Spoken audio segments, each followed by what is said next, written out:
Good morning, everybody. I hope you are well. I am at school today. You might hear a lot of banging because there's some building work going on upstairs. So at the minute I'm in Miss Galenny's classroom, all on my own. And I thought I would read you a story. And all the banging and noise at school made me think of this book. I don't know if you know this book. It's a very famous book. It's called 5 Minutes Peace by Jill Murphy, who wrote some of the stories. She wrote Whatever Next, another good one. So I'm going to read 5 Minutes Peace. The words might come up backwards because I'm reading it off my iPad, but I will hold up the pictures so you can still see them. The children were having breakfast. This was not a pleasant sight. Who else has breakfast a bit like this at home and makes a bit of a mess? I don't. I eat my breakfast very sensibly. Mrs. Large took a tray from the cupboard. She set it with a teapot, a milk jug from her favourite cup and a saucer, a plate of marmalade, and leftover cake from yesterday. She stuffed the morning paper into her pocket and sneaked off towards the door. Oh, there's her nice tray. Love toast and marmalade. Where are you going with that tray, Mum? Asked Laura. To the bathroom, said Mrs. Large. Why? Asked the other two children. Because I want 5 minutes peace from you lot, said Mrs. Large. That's why. Can we come? Asked Lester, as they trailed up the stairs behind her. No, said Mrs. Large, you can't. What shall we do then? Asked Laura. You can play, said Mrs. Large, downstairs by yourself, and keep an eye on the baby. I'm not a baby, muttered the little one.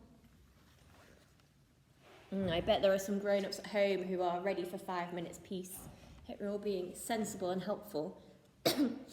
Mrs. Large ran a deep, hot bath. Oh, look at that. Trunk to drink your tea with. She emptied half a bottle of bath foam into the water, plonked on her bath hat and got in. She poured herself a cup of tea and lay back with her eyes closed. It was heaven. Can I play you a tune, Mum? Asked Lester. Mrs. Large opened one eye. Must you? She asked. I've been practising, said Lester. You told me to. Can I, please? Just for 1 minute. Go on then, said Mrs. Large. So Lester played. He played Twinkle, Twinkle, Little Star 3.5 times. Oh, poor Mrs. Large. In came Laura. Can I read you a page from my reading book? She asked. No, Laura, said Mrs. Large. Go on, all of you, back downstairs. You let Lester play his tune, said Laura. I heard. I bet you like him better than me. It's not fair. Oh, don't be silly, Laura, said Mrs. Large. Go on then, just 1 page. So Laura read. She read 4.5 pages of Little Red Riding Hood.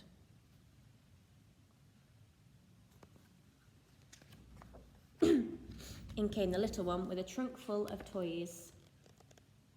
For you, he beamed, flinging them into the bathwater. Oh, thank you, dear, said Mrs. Large weakly. Can I see the cartoons in the paper? Asked Laura. Can I have the cake? Asked Lester. Can I get in with you? Asked the little one. Mrs. Large groaned. Oh. In the end, they all got in. The little one was in such a hurry that he forgot to take off his pyjamas. Oh no, look at Mrs. Large's face. She doesn't look impressed, does she? Mrs. Large got out. She dried herself, put on her dressing gown and headed for the door. Where are you going now, Mum? Asked Laura. To the kitchen, said Mrs. Large. Why? Asked Lester. Because I want 5 minutes peace away from you lot, said Mrs. Large. That's why.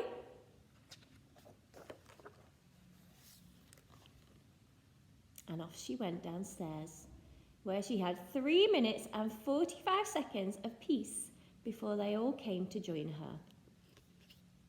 Ooh, that looks like a nice 3 minutes 45 of peace.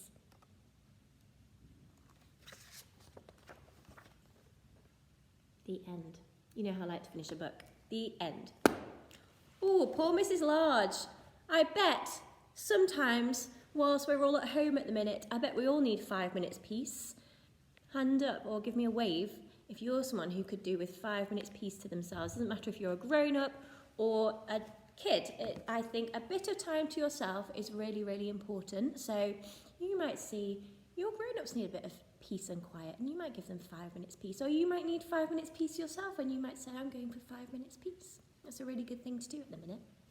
I don't know if you noticed that this version of this book was also written in Punjabi. It had some nice translation in Punjabi, so well done if you spotted that.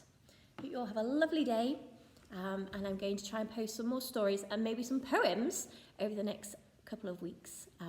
So look forward to seeing you, catching up on my videos.